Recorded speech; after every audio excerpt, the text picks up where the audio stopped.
So my first element for what makes a perfect project, or my first ingredient, is the topic. Absolutely. The topic needs to be engaging. It needs to be relevant. Relevant in what way? Relevant to their lives, but also let's be honest. These children, these students are in classes, they're doing classes. It also needs to be relevant to what they're studying, to what they're learning. Okay, so there's a connection between what they're doing in class, what they're learning, and then what they are producing or are being asked to produce. It needs to be age appropriate. It needs to be motivating, engaging, all the things you were saying. The task needs to be clear. Somebody mentioned a clear final outcome, a final product. Absolutely. They need to know what is expected of them. So what's the product? What's the final outcome? What are they being asked to do? Are they being asked to produce a presentation like this one in PowerPoint? Are they being asked to produce an infograph?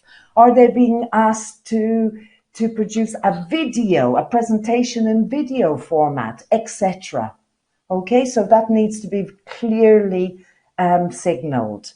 The structure needs to be clear. The structure needs to be clear both for the teachers and the students. Somebody again mentioned in the Have Your Say that teachers need to have clear planning, need to have clear structure, because we provide a model for our students as well. So what we do in the class and how we put it together needs to be carefully structured.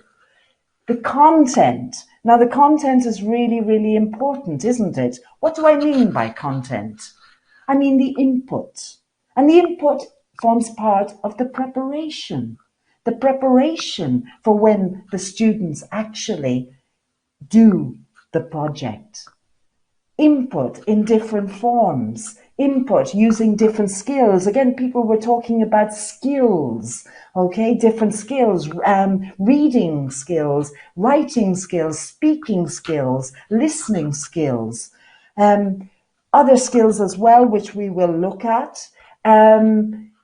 We need to think about the vocabulary, the language input, the grammar input. Do we provide reading input? Do we provide listening input, etc.? And the skills. Now, the skills I've already mentioned, obvious linguistic skills. So listening, reading, writing, speaking. But there are other skills which are non-linguistic, and we will look at those as well. And then the last point, but it's not the least point, evaluation. Evaluation. I'm not necessarily here talking about a test. I'm talking about how do we evaluate the project? Okay, as teachers, how do we evaluate the project? But also, what element of evaluation can we include that actually involves the students in the process?